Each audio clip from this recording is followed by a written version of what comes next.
it was like 50-50. Some people thought it was a really good idea, and some people thought it was so new that it was untested ground. Is this going to last? If you drive a digger and you put the bucket in and you can pull yourself around, you imagine putting 6 buckets in the ground and pulling yourself around, because that's virtually the same as what the track group's doing to the ground. You're looking at 3 things here on the table today.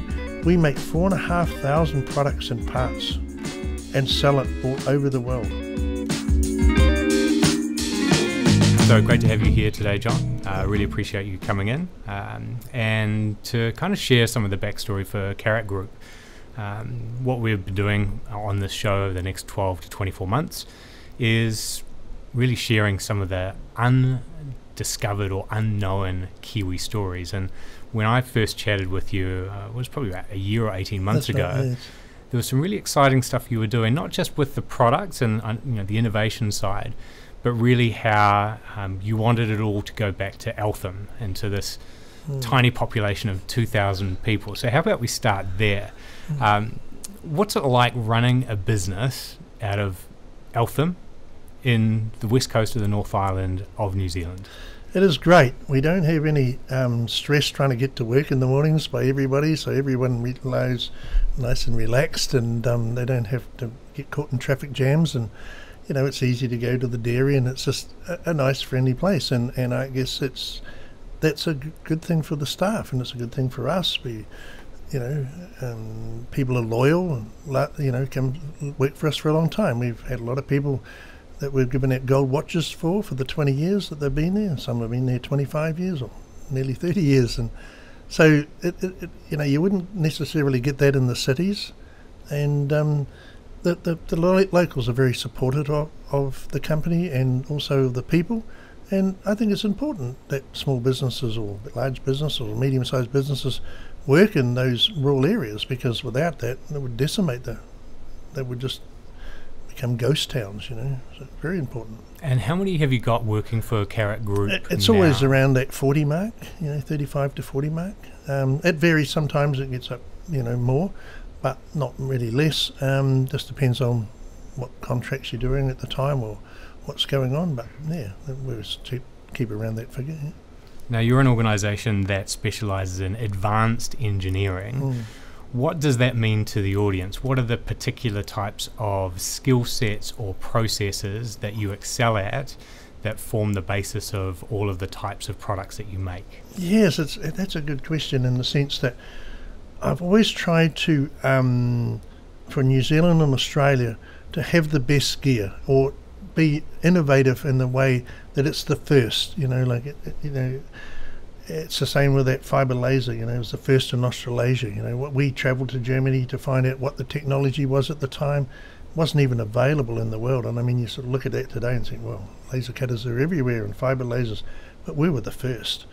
Same with that water jet. That water jet was the first and only 6-axis multi-head 3D, even in the southern hemisphere today.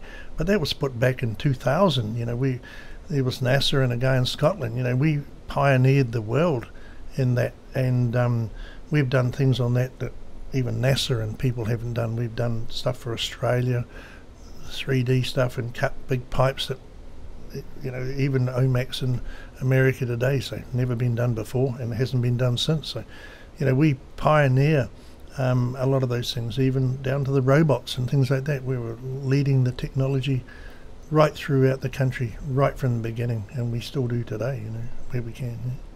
And for some of those investments in the machinery, I think I remember reading that fibre laser cutter you mentioned, you made that investment just at the end or during the financial crisis. It was $1.6 million investment that we did, and it was the only thing I thought that would save us to bring us out of those recessions and have that advantage over the rest of New Zealand and Australia. And it was, we just knuckled down in that recession, and it was probably the best years of the company's history. We really made every cent count, and the saying is, look after the cents and the dollars look after themselves, I guess.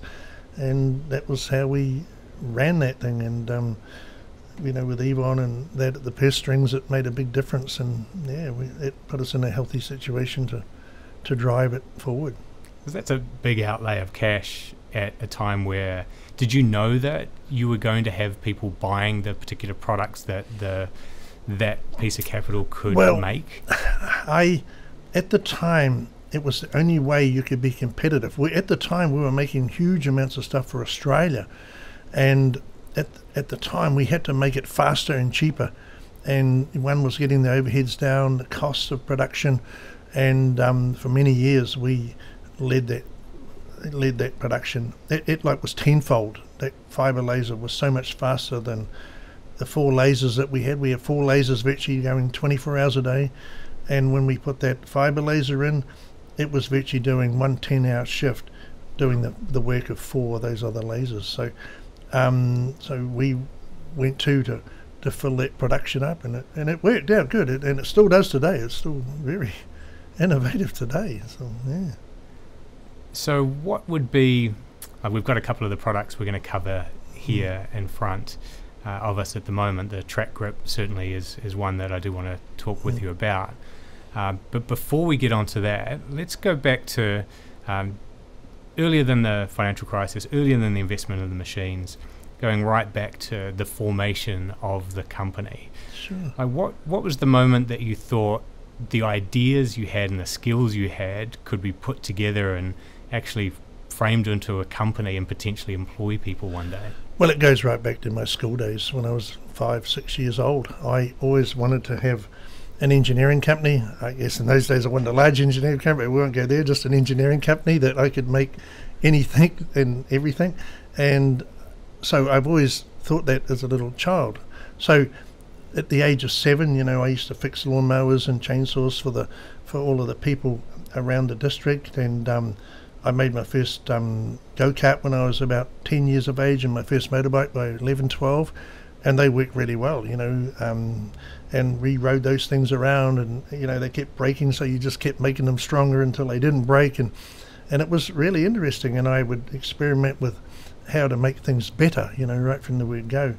And I guess it was the way I was programmed from a little child, and I still love that today. And jumping right forward now, I've just built an innovation company, which I'm semi-retired now, and I've got this innovation company that has all of those things in it that I can go down there, and my shed was a factory.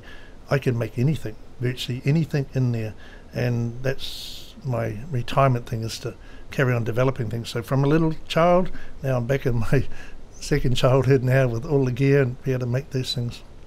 So is there something that the way you see the world as someone that can tinker with things, with mechanical things, is there something in how you see things working that you start to see gaps where maybe something's not working as well as it should? All the time. Sometimes I think things are too complicated, and I like to try and simplify things, but I've always been safety conscious, but I was right into motorcycles, and I always remember Dad, they used to ride horses and out on the farm, and they used to go crook about us, riding up and down these hills, that these motorbikes aren't designed for that, and we would push the boundaries. And I used to watch him every now and again. He'd walk down the horses down these steep hills, and I think, why is he doing that? I'm going to ride down there, and I used to practice until you change the suspension, and you would make it so that you could ride down these hills. And one day I went back to him and said, I rode down there where you were, and he went really crook at me, thinking, well, it was quite dangerous. I said, well, it wasn't dangerous because I rechanged the geometry of the bike and worked it all out. And so everything I do in life is around a safety thing. I don't take huge risks, and I don't want people taking huge risks. So I try and make things that are safe for things. And like I said before, these T-bars on these 4-wheelers and 3-wheelers, I'm the guy that actually invented and patented the T-bar that goes on 4-wheelers and 3-wheelers in New Zealand. Now they're pretty common, but at the time when I first did that, the manufacturers and that didn't want to know about it, because it was like trying to say that it was unsafe and that they didn't want them on there. They said they're not designed for that, but it was only because a lot of people do that with all the products that we make. So it becomes a bit, like you're fighting bureaucracy sometimes to make things safer or better, or yeah. So you're leading there with some pragmatic solutions. What was the first product that had that safety element to it, where you thought, actually, this could be done in a better way and a safer way, and I think I know how to make it? Yeah, I guess the T-bar on those four-wheelers and three-wheelers, because a lot of people were getting hurt and tipping them over, winding them over backwards and tipping them over, and they were trapping people. So that was sort of a catalyst for that. And then lots of other things. Sometimes it came down to how you could use it, or could I make it better to use. And I couldn't find it to bring down with me, but I guess the trailer coupling was the thing 32 years ago when we started the Carrick Couplings, as it was called back then, and Carrick Group today. I wrote down as I was young a better way of making a trailer coupling that would work for the whole entire industry. And there was nothing for farm bikes that, because four-wheelers were coming out and there was a lot more people towing things around the farm. There was only a big heavy casting that had a big spring. Ladies couldn't use it, or people couldn't use it because, it was too hard to use. So I wrote down and drew all these sketches of a trailer coupling and went to and made it. And then I wasn't sure whether this was ever going to take off, and I had a friend of mine saw it and said, "Goodness me, that's a good idea." I said, "Oh, you really think so?" He said, "Yeah," and he sort of like kidded me along to go and do something about it. So then we went and patented it, and I guess the rest is history. We sell that product all around the world. This is the trailer coupling I'm talking about here. So what's in particular, like some of the design features we're looking at? Well, the thing is that with this here, we have the S-Mark sticker for it. We have all the certification for it around the world, and we sell it all over the world. But the thing that really I wanted to have a point of difference was to sell it with a lifetime warranty. Now, if you can buy anything today that's got a lifetime warranty, and even if it's 30 years old, I would still give this a guarantee. If you broke it, I would give you a free one today after 30 years. We give this a lifetime warranty anywhere in the world. How did you know it was going to last that long? Because I used the DSIR in the early days to test it, so I knew what the not the regulations, but what the safety standard was for it, and also the strength that it needed to be. So when we first get them tested, it was marginal. It passed. I thought, right. So by making the steel thicker, I made it 3 times stronger, or twice as strong as it needed to be. And then obviously we gave it out a little bit for testing, and the thing was so reliable, and everybody wanted it. And if you buy a farm bike trailer or anything like this, even around the world today, people buy them. So it was a matter of developing it over a long period of time. So what we wanted to do was, because you had a 50mm and 1 7/8 tow ball in New Zealand, it was quite difficult. People had to buy different tow balls, different trailer couplings, and all sorts of things. So I've set 2. If you look at this, you can see that the big ends are 50mm and the small ends are 1 7/8. And with no tools, you can change the handle. I'll just do it there so you can see. So you can put this out here, take the pin out, lift the handle out, turn it around, put the pin back in, and now it'll do the 1 7/8 tow ball. So that handle, actually, you've got 2 different settings there for what's going to grasp on the tow ball. That's right. So the small end's the 1 7/8 and the big end's the 50mm. That's fascinating. And it works in America too, because they have 2 inch and they have 1 7/8. So a lot of the world now just makes 50mm, so that's fine. We make it 50mm. But a lot of the manufacturers, they might have 10. Well, not so much manufacturers. The farmer might have 10 different trailers with 10 different or 8 different tow balls on there, and they'd be forever fiddling around. They've either got to go and change all the tow balls to the same size, but with this, it doesn't matter. You can just walk up to it. Right, so for a farmer on farm with this particular product, you now don't have to buy one particular trailer type, or all particular one make or model ute or farm vehicles. Right. This gives you flexibility and utility while you're on the farm. This is actually a road version. This is actually designed for the road, and the agriculture one has a bar over it. But if you go to a website, you can see the different models. But I'm just showing you how the thing. It doesn't matter whether it's a road one or an agriculture one. So now that let's say you've now got this to market, how do you get people to understand the solution you've created? Because it's one thing as an innovator to create the ideal solution, and you know it is. You've seen it, you've built it to the regs or higher. How do you then get other people to trust what John Burling says or what Carrot Group's saying, particularly those who then have to sell it rather than purchase it, the dealers or your distributors? It is very difficult. It got sort of buy-in pretty well.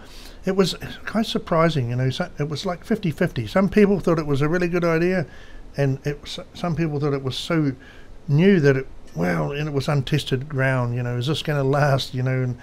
And some people weren't sure because they're used to this great big cast thing, you know. And I said, well, you know, I tested all the products that were available in the market, and I still do this today. So I knew. And I said, well, I'm not bagging these people here. I'm not bagging my product. This is the facts. This is what this breaks it. This is what this is. And I guess after a while you got the buy-in, but it took 3 or 4 years, and you know it got to the point where, you know, should I carry on with this or not? You know, and you're making enough money out of this. You know, like it was touch and go there for a while whether you would continue on with it, because it was just expensive to manufacture because you weren't making enough. And yet today we make more now than we ever made in the past. So, and just about every country in the world now has a trailer coupling made by Carrick somewhere in Europe or America or South America or Africa. How do you, at those points in times where it's plateaued, you know you've got the solution, how do you get around those moments of doubt? Or what was a moment where you got a large contract or deal where you went, actually, we can be confident in employing people around this now? Yeah, so what happened was the only way that we were going to really achieve was by getting the big manufacturers to use it. And some of them were a bit skeptical to start with because the people were used to this old way.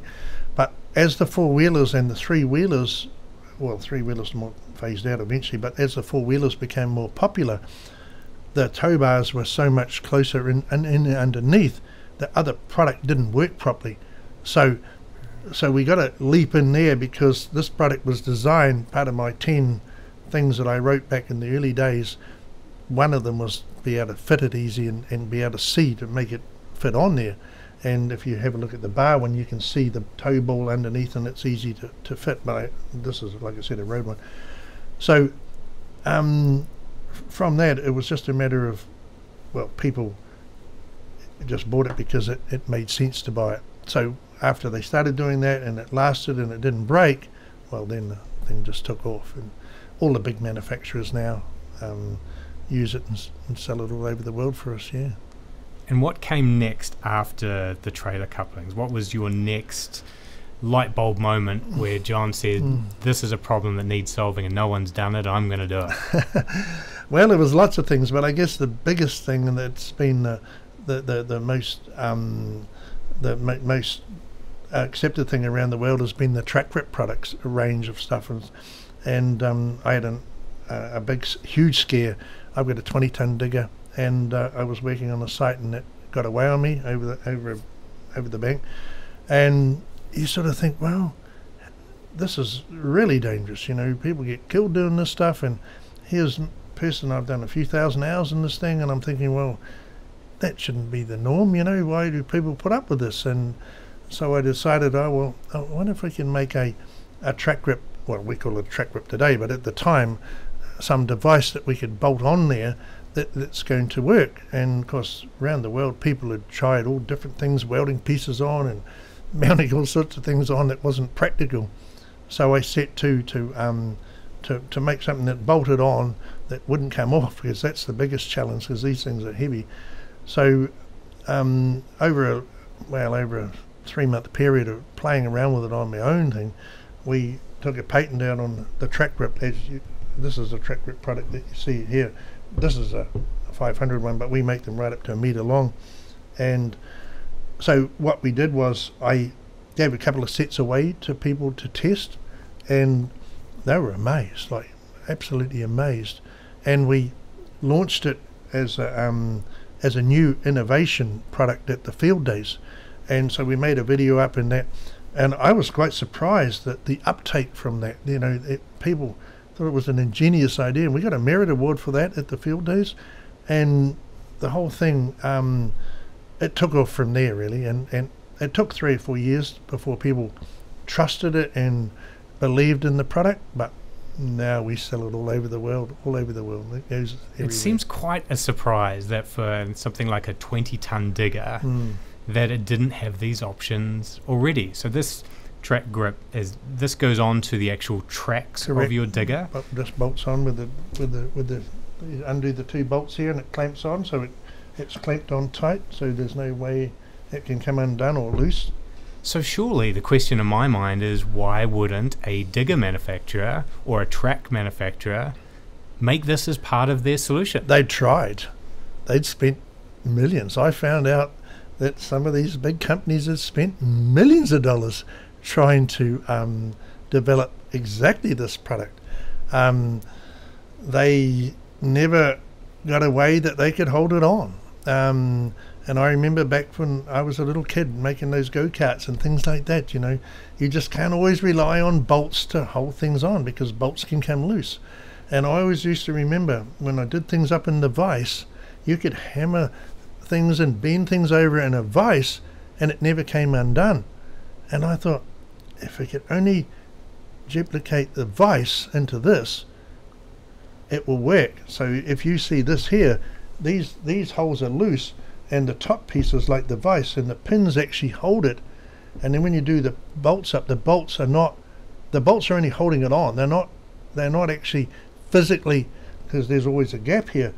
So that's why it doesn't come loose and it doesn't come off. The key is having that top piece, just like the vise, and that has been the key to it. And we've patented that worldwide, and we protect that all over the world. And so you went back to your childhood when Correct. you were going through your memory to work out what's the fundamental first principle, and when it's the vise, it's the gripping of a vise. Correct. And maybe that's why some of these bigger manufacturers hadn't got onto that, because they were looking at the bolt as the solution. Correct. They were just thinking they're going to bolt it on, but the bolts come loose, and there's no pressure on the bolts. The bolts are only clamping it. The bolts are not holding it on. And if you're trying to use a bolt hold on, as soon as you go over the bumps, the bolts come loose, and you can't keep them tight. Sorry to interrupt. This won't take long. Subscribe to the show and you'll never miss another one of these amazing episodes. Right, back to the show. Yeah. So you've solved this. It's now 2009, 2010 when you launched it? Correct. Field Days? That's right. Yep.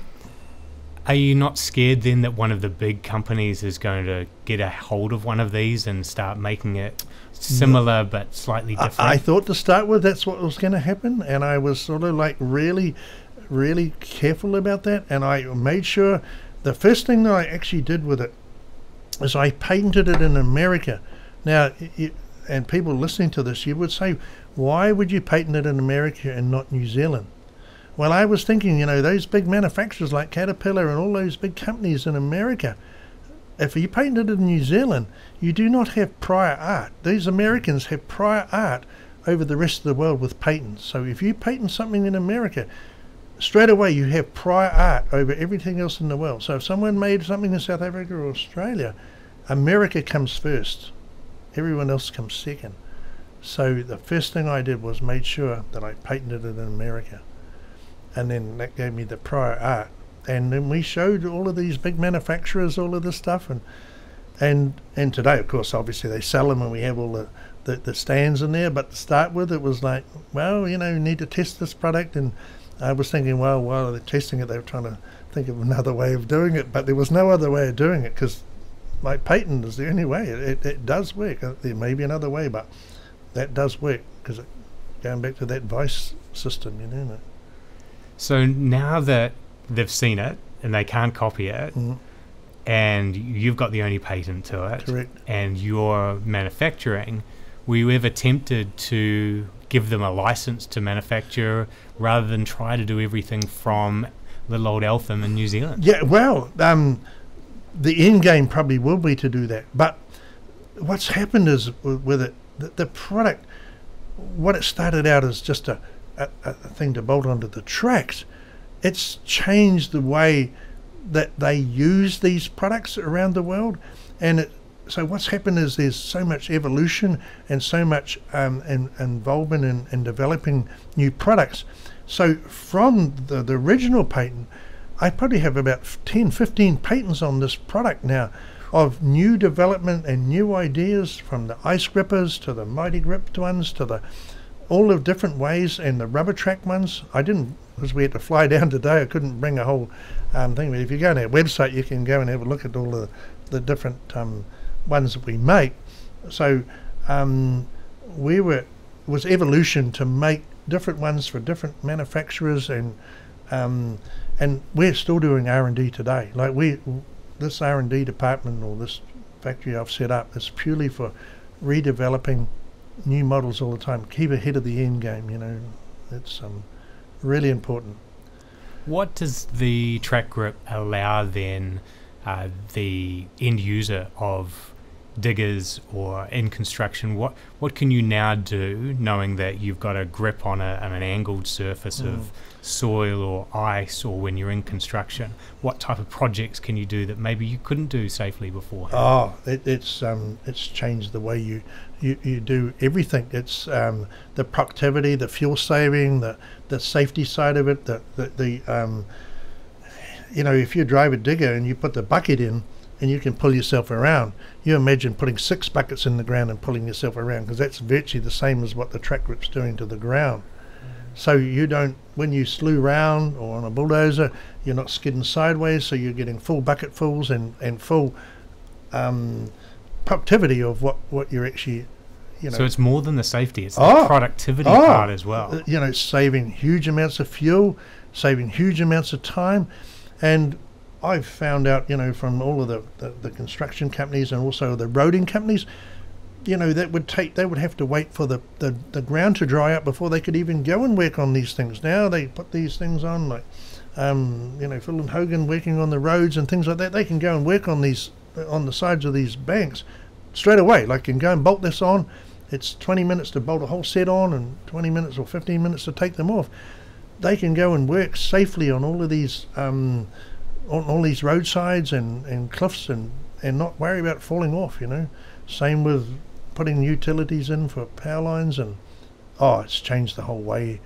The gas companies won't let you work on anything over a certain degrees now, unless you have some sort of device fitted. So yeah, it's been a great thing for us. Yeah. And these are all still manufactured in New Zealand currently? Correct, that's right. We make them all in Eltham and export them all over the world, to Antarctica, Norway, Russia, Japan, Europe, Alaska, Canada, America, South America, all over the world, Malaysia, Japan. These are sold all around the world. And our end game probably is to set up a satellite manufacturing in Canada or America. The reason being is that market is really developing for us. And the problem is getting it there on time. You know, sometimes the winter seasons are a bit short, and you've sort of got 6 weeks manufacturing and 12 weeks of sea freight. So, you know, that's can be a bit of a problem, and people have to get a bit more organised and buy ahead of schedule. But when you're trying to make new products in that, it takes a bit longer to get to the market. But yeah, it's cheaper to manufacture it probably here in New Zealand. We hear a lot that it's more expensive here. Well, the biggest problem for us is that the specialist steels has to come out of Europe to come down here for us to manufacture. This is not made out of mild steel. This is made of material that has to stand minus 40 degrees. So it's not a steels that we would use here much in New Zealand, because it's not cold enough here, it's so warm here. But when you're working in minus 40 or even more, or 30 every day, I'm pleased we don't have to get out of bed to that every day, but you know, people have to work in those conditions, so they need the steels, which is not developed here in New Zealand. It's only designed for minus 10, most of the stuff we use here, so we have to import the steel and then send it back again. So I guess there's a bit of a freight element in that. It must make you feel very proud that the organisation that you always wanted to start when you were a little boy, that you not only started, but you've innovated some products that saving lives, saving money, making New Zealand and the rest of the world more productive, and creating projects that maybe weren't necessarily possible before. Now, it's not just you in the business. There's your wife, and you've got your kids as well. Yes, sir. How important is that family element to the Carrot Oh, Group? well, it wouldn't survive without me. I mean, if it was relying on me, it would go broke because I'm too easygoing. I mean, my wife, she carries, looks after the purse strings, and it's only because of her that Carrot survives, because, I'm an easy person. I would give things away to people to try, and she said, well, wait a minute, maybe we should sell it for half the price, or whatever, and she certainly makes sure that the money comes in and goes in and out, and of course what happened is our children now work in the business as well, and the youngest one does all the accounts with Yvonne and all the wages, so they're cloned together. They work really good, and Sonia, the other one, works with me on the marketing, so she's very good at doing the marketing, and a people's person, so a bit like myself, so that works really good. And then we've got a son that works in the CNC side of the operation, so the water jets and the lathes and things like that, so he's very clever at doing that stuff. So the whole 5 of us works as a very good team, and sometimes working with your wife will not always work out, but with Yvonne and I, it's fine. We don't argue about anything. We just get on with it. Just got to do our jobs. And same with the kids. The children, they just come to work, and it's great. And see the grandkids now as well, and it's really good. So it's a good synergy. Yeah. And then for the rest of the organisation, so you've got 40 people in total. How easy is it to get the right skill, which I imagine is quite engineering centric, into your part of the world? You asked that question before, and I didn't give you the answer. You asked me, when we buy that technology, how do we train the people? Well, I guess that's a reason why people have stayed there. And I find with any business, it's easy for people to go stale. So what I've always done is bought more gear, and they don't have time to go stale because they have to learn new ideas. And I always remember, and it's been quite funny, when I bought that water jet, and I bought that 6-axis head to put on it to do that job for Australia. When I wanted to do that, I rang Amex, and they said, no, it can't be done. I said, what do you mean it can't be done? Of course it can be done. And I said, well, we need to, I showed them what we need to do, and you can go on their website and have a look. We're cutting big holes in pipes, but it was all 3D. And they said, well, how are you going to teach someone how to do that? And they said, well, I don't know. Who knows that? And they said, well, we don't know, even in Omax, so we don't have anybody that really could do this. But there is a guy in Scotland who we've been working with, who could actually come and train your staff to do that. He's the only guy in the world that you could probably do. I said, well, that's fine. Give me his number. Let's get him out here. So he flew out from Scotland to train our staff to do this job, because it was never been done in the world before. So what happens is those guys are still there today because they learn things that no one else has actually learnt. Now, I'm saying the rest of the world is catching up with some of that stuff. I mean, there's new technology all the time, but at the time, it's quite hard. These people are going to learn something that doesn't even exist, or it's new technology that there's not been around. So we have to get people out from Germany to train staff, or people from Malaysia or whatever. We have to get people in all around the world to come and train our staff, and that's quite cool. Which is a lot of cost. And what do you look for when you're hiring, apart from the ability to learn? Like, what are some of the skills you're looking for from that next generation coming through? That's a good question. I always like to employ people that are into sport, or they're into some activity outside of work. I find that those sort of people have a lot more energy, and they have a lot more want to get out of bed in the morning. And so people that, like farmers' sons and things like that, have worked on the land, or anyone that's in contracting, or someone that has a passion about that sort of thing, we like to employ, because in a rural area, that's quite a neat thing, because they learn a lot more from a rural area than they would in the city, because they're always fixing things, and there's they're with their mates, and they learn how to ride motorbikes, and they learn how to drive vehicles at a very early age, whereas people in the city don't have the ability to be able to do that. So In the rural areas, of course, it's, you know, they drive a tractor probably when they're 10, whether they should or not. They still do that sort of stuff. You know what I'm saying? And so people like that I like to employ because they want to learn. They're like a sponge. They want to learn, and we have a lot of apprentices. We train apprentices and have a lot of apprentices going through the place. Yeah. And then looking forward, we've talked a lot about the history of Carrot Group and how it's come about and the innovation you've brought to it and the family element. Where do you see the business in the next 10 years? What's the end game for not just Carrot Group, but some of these hero products like Track Grip, which it sounds like you've really got a thing on your hands globally with that. We have. Can you share any of that of where you want to see it go? Oh, I know exactly where I want to go. I want to change the world. I've always been like that sort of thing right from a little kid. So I'm always interested in new technology. I developed the technology myself, and that's why I've set up my own innovation factory and innovation. How do you set up an innovation factory? What's in an innovation factory apart from... Well, the biggest thing that when you... I find that with any company, it doesn't matter what size company it is, if you try and do a lot of prototyping or you try and do things outside core business, it does take a lot of energy away from what you're trying to do. So, and that's been a case for a long time. And so what I wanted to do was get these guys to focus that work there now, that work for us to sell the product to the world and just make the thing right, and I'll do the innovation. Whereas before we'd do the innovation, and that's why I was buying all this gear to do the innovation in normal production, but it sort of doesn't always work because it does, it interferes with what the day-to-day running is. That's interesting you've had that insight. That's the Toyota model, which is you separate the two. You have your design area and your innovation, and that's even in a separate building with a highway in between, and then correct. Toyota's manufacturing process, and a lot of manufacturers... I wasn't thinking of Toyota, I was only thinking of myself, because that's how it works for us.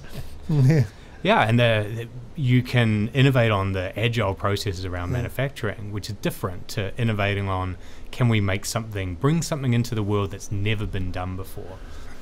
I do that all the time. You make it sound easy.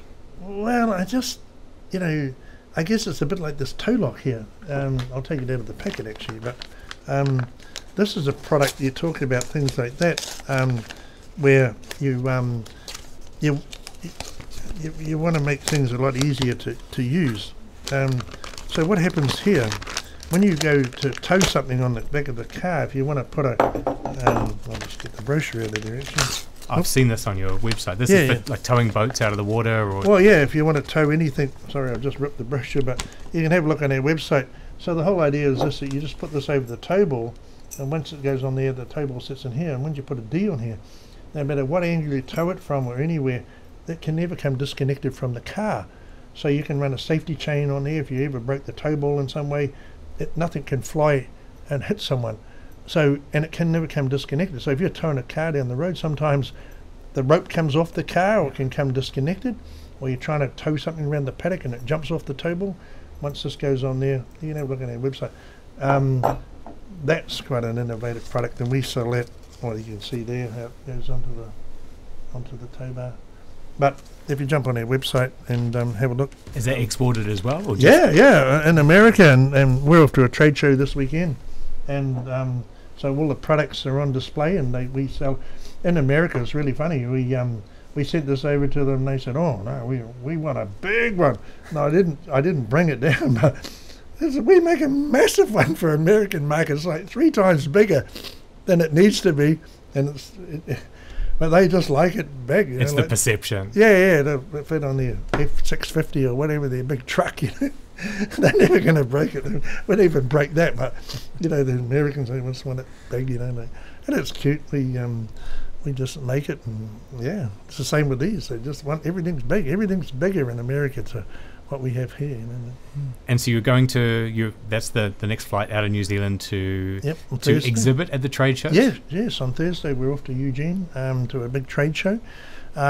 We've been running we've been to a few trade shows around the world, but we get a bit smarter at what we're doing. It's a bit hard when you go to these trade shows, because you sort of you go there thinking you got it all right, but they're doing it a bit different. So this time we got this right, and we're over there for a month, and we've got another the Connex show, one of the biggest construction shows in the world, is in Las Vegas. So we've got a booth there, and we've got 2 diggers, and we've got it all set up. So we're selling the toe locks and the track grips and the ultra grip and the ice grip, the whole range. So so it's very expensive to do those trade shows around the world, but it's the only way you're going to sell stuff. The internet, people are not sure, you know what I mean? Like, you go to a trade show, you talk to the people, and because I drive diggers as well and have them, it makes it much easier. Like, I'm not just a salesman, I'm actually a person that's part of what we're trying to do, and it does make it a lot easier to sell things when you're doing that. How important is it in a market like America, where made in the USA is a big thing? It's a sign of quality. How do you get along with putting New Zealand made on your products? That's a very good question. I was shocked at that when I said about that. The Americans, they love products from New Zealand. They love products from Australia. New Zealand and Australia is recognised as a very good product in America. I just thought I'd tell you that, because when we go to the trade shows, we get no negativity, and they love New Zealand, and they all say, "Oh, I want to go down there," But they love New Zealand made products. It's well recognised in America. Same with Australia. They don't like stuff made in Asia. I'm telling you, they like they like stuff made in New Zealand and Australia or Canada. So we're in their good books. So if anyone's watching this, America is a very good place to sell product. It's well recognised. And you label there with the New Zealand made Kiwi alongside your own that's right. We group label. So everything leaves here with with New Zealand made on it. Normally this has stickers on it too, but if you see on here, it says it's New Zealand made, and it tells you all the it's all got the New Zealand made on it, and we normally have the stickers on there as well. But New Zealand made is very much anywhere in the world. New Zealand made is very, very well recognised as a good product. That's great to hear. Oh, it is, and I thought that that's really important. I think going forward, the New Zealand made thing could probably do a lot more, because with that, on those grounds, that it is very well recognised around the world. So, well, it's only because of organisations like yours that have been around for as long as the campaign is going that actually puts some teeth on the campaign, because it's the manufacturers that make it possible. You're actually making the products, solving the problems that people have that they don't know how to solve themselves, and during that process you're bringing some things to life that not only New Zealanders need, but the rest of the world needs, which is fantastic. It's fantastic for New Zealand. It's fantastic for the dealers who couldn't innovate their way to success, and now you've licensed the track grip to them, some of those big manufacturers. Yes.